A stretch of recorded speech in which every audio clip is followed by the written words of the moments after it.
बिस्मिल्लाहिर्रहमानिर्रहीम। अस्सलाम वालेकुम। कोरल ड्रा डेली शेप के अंदर आज मैं आप लोगों के सामने जो शेप लेके आ रहा हूँ आप लोगों को ज़रूर पसंद आएगी। आप लोग देखिए कि मैं ये शेप किस तरीके से डिज़ाइन करता हूँ और उसकी बेस कैसे बनाता हूँ। तो आप लोग स्टेप बाय स्टेप इस शेप को मेरे साथ बनाइए। मैं सबसे पहले एक रेक्टेंगल ऐसे बना रहा हूँ। इसी रेक्टेंगल को मैंने ऊपर से यहाँ से लेफ़्ट बटन से यानी लेफ़्ट माउस बटन से इसको यहाँ से दबाया, थोड़ा नीचे लाते हुए इस जगह के ऊपर मैंने राइट क्लिक कर दिया। शिफ्ट F2 करके मैंने क्लिक कर दिया है। शेप टूल पे मैंने क्लिक किया, कंट्रोल Q के बटन को मैंने प्रेस किया और इसके बाद ये नीचे से इस कॉर्नर को लेफ़्ट बटन को दबा के इसको मैंने पकड़ लिया।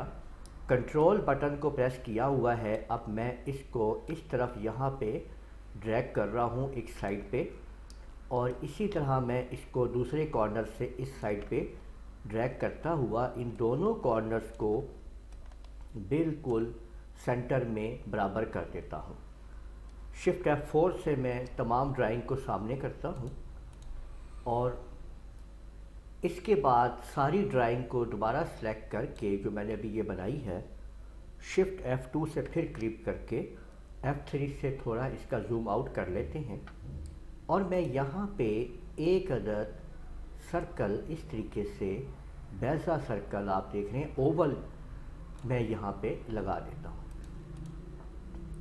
और इसको थोड़ा सा यहाँ से ऊपर की तरफ ले जाते हैं ओवल को यहाँ पे। ठीक है, इस जगह पे इसको आपने बिल्कुल ऊपर नहीं बाहर नहीं निकालना है। ठीक है, थोड़ा सा आपने अंदर रखना है। अब इस सारे को सिलेक्ट करके हम वेल्ड कर देते हैं। तो ये देखें कि ये हमारे सामने एक ऑब्जेक्ट आ चुका है। आप लोगों ने इसको आखिर तक देखना है क्योंकि लास्ट में ये बहुत ज़बरदस्त शेप तैयार होने वाली है। आप लोग देखेंगे कि कैसी शेप आखिर में तैयार होती है। इस बेस पॉइंट को हम उधर ऊपर सेंटर में ले जाते हैं। मैंने कंट्रोल का बटन दबा के लेफ़्ट माउस बटन से इसको ऊपर ड्रैग किया है तो ये बिल्कुल इधर सेंटर में पहुंच गई है। अब आप इसके ऊपर क्लिक करते हुए ट्रांसफॉर्म को ले लें और किसी भी साइड्स के ये जो आप देख रहे हैं इसको आप माउस के लेफ़्ट बटन से दबाएं। कंट्रोल बटन दबा के आप लोग लेफ़्ट की तरफ ऊपर की तरफ जैसे ही एक स्टेप करेंगे और उसके बाद आपने राइट क्लिक करके इसकी कॉपी कर लेनी है। अब कंट्रोल R की मदद से आप लोग इसकी कॉपी करते चले जाएंगे। अभी तमाम स्टेप्स आपने लास्ट तक देखने हैं क्योंकि इसकी लास्ट में जो पिक्चर बनने वाली है वो आप लोग देखेंगे। इसको मैंने यहाँ पे आप लोग ये देख सकते हैं कि ये रेड कलर दे दिया है।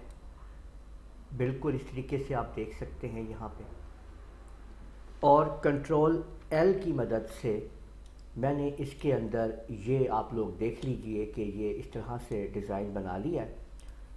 अभी आपने देखना है क्योंकि अभी शेप मुकम्मल नहीं हुई है। इसकी एक और कॉपी लेते हैं राइट क्लिक करके और उसको येलो कर लेते हैं लेफ़्ट और राइट के साथ। राइट में रेड ले लें और रेड कर लें ये, और उसके बाद इसको आप थोड़ा सा एडजस्ट करते हुए F2 से इसके किसी एक जगह पे करीब आएँ और यहाँ पे आप लोग देख रहे हैं आपके सामने ये ब्लेंडिंग टूल है, इससे इसको यहाँ पे ब्लेंड कर दीजिए।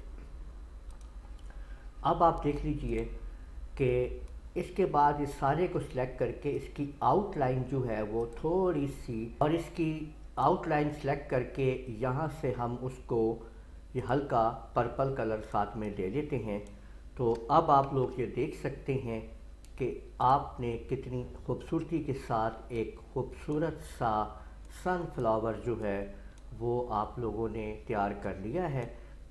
शेप जो है वो एक खूबसूरत सिमेट्री के साथ आप लोगों के सामने मौजूद है। आप लोग देख सकते हैं किस तरीके से ये शेप डिज़ाइन हुई है, इसकी कैसी बेस बनी है, और उसके बाद इसकी सिमेट्री वगैरह आप हर चीज़ यहाँ पे चेक कर सकते हैं। तो उम्मीद है आप लोगों को ये शेप और ये वीडियो पसंद आई होगी। इस वीडियो को आप लोग लाइक कीजिए, शेयर कीजिए, कमेंट करना ना भूलिएगा। इजाज़त दीजिए। अल्लाह हाफिज़।